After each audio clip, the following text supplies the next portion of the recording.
Ислам таануу каналы тартуулайт. Бисмиллахир-рахманир-рахим. Тавхидтин түрлөрү. Ахли сунна алымдары Куран хадисти терең изилдөөнүн натыйжасында тавхидти төмөндөгүдөй 3 түргө бөлүшкөн. Биринчи, Аллахты Раббылыгында жалгыздоо.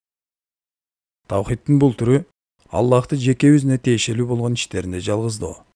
Мисалы, Аллах рызкы берүүчү, жаратуучу, башкаруучу, өлтүрүүчү, тирилтүүчү жана башка ушул бөлүккө кирген тавхидинде Аллахка эч нерсени ширк кошпой жалгыздоо.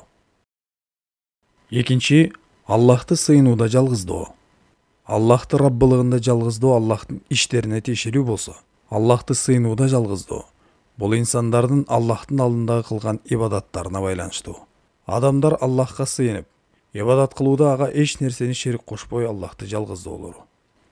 Мисалы, ыйман келтирүү, намаз, орозо, зекет, ажылык, дуа кылуу, коркуу, тоокел кылуу, коргоо суроо, назыр кылуу, курбандык чалуу жана башка шариатта айтылган ибадаттын бардык түрлөрүн Аллахтын жалгыз өзүнө арнап, андан башка жалган нерселерди ага ширк кылбоо. Үчүнчү түрү Аллахты ысым сыпаттарында жалгыздоо.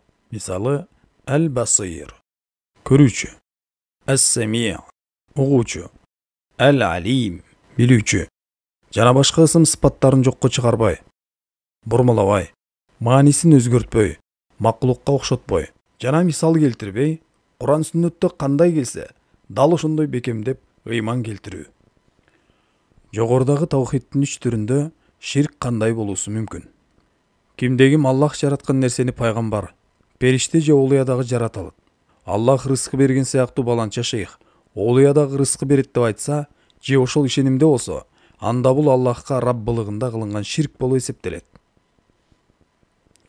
Кимде-ким Аллахтан башка пайгамбарга, олуяга, кабыр ээсине курбандык чалса, же мени сактагын, куткаргын, мага шыпа бергин, бактылуу кылгын жана башка деп дуа кылса, же ушуга окшогон ширк ишенимде болсо, анда бул Аллахка сыйынууда ширк кылган болот.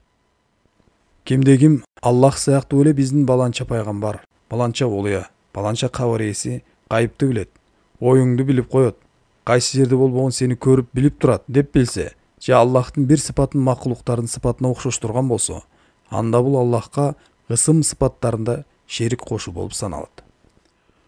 Мусулман адамга тавхидтин 3 түрүндө тең Аллахты жалгыздап, шерик кошпой, жалгыз өзүнө сыйынуу эң биринчи парз.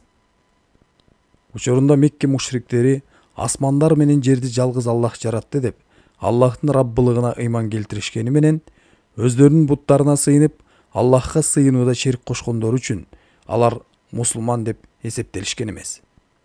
Буга далил Аллах Таала Куранда айтат: "Эгер сен алардан аспандар менен жерди ким жаратты деп сурасаң, алар Аллах деп жооп беришет." Лукман сүрөсү 25-аят.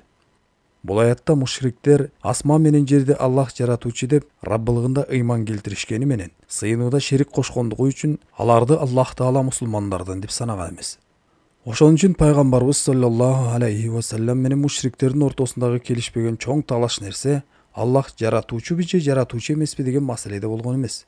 Бирок талаштын өзөгү Аллахтан башка сыйынууга татыктуу зат барбы же жокпу деп Аллахты сыйынууда жалгыздоодо болгон.